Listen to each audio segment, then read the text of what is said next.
goes straight to the heart of the dangers of pretrial publicity in this case. Derek Chauvin's defense concerned over the announcement of that record $27 million settlement with George Floyd's family.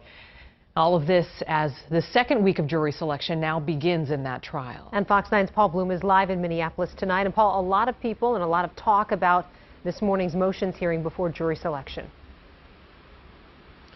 And Kelsey, Amy, you heard just how concerned Derek Chauvin's defense attorney was about pretrial publicity and specifically the timing on this record-breaking civil settlement announcement, $27 million on Friday, in the middle, literally smack dab in the middle of jury selection, while both sides continue to search for an unbiased, impartial jury in the criminal case.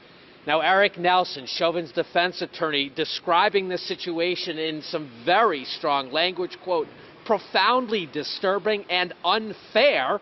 Nelson calling on Judge Peter Cahill to take several actions here, including delaying the trial, moving the trial out of Hennepin County, and at the very least re-questioning the 7 jurors who were previously impaneled last week before the settlement was announced.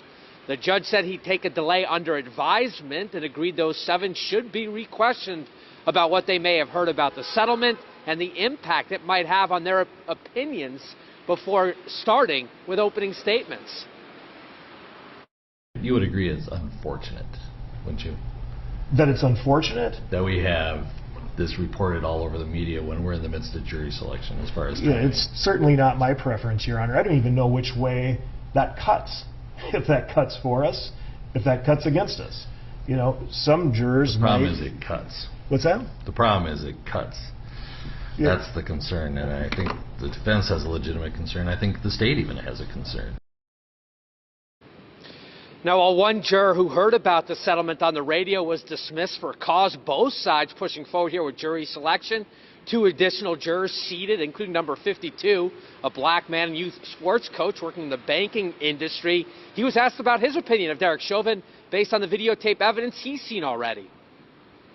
I don't know if he's doing something wrong or not, but somebody died from the situation. So I mean, like I said, I don't think he had any intention of harming anybody, but somebody did die. So even if you have no intention of doing something and something happens, somebody could have possibly still intervened and prevented that. Okay. Yeah, that's kind of my thought process. Now, also joining the panel here, number 55, a white woman in her 50s working as an administrative assistant in the healthcare field. She worried about some of the rioting last summer that did get close and encroached on her neighborhood. So with her inclusion, we currently sit at 9 total jurors, 6 men, 3 women. The court is looking for 14. Again, those first 7, though, still to be re-questioned by Judge Peter Cahill and the attorneys before this trial begins in earnest on March 29th.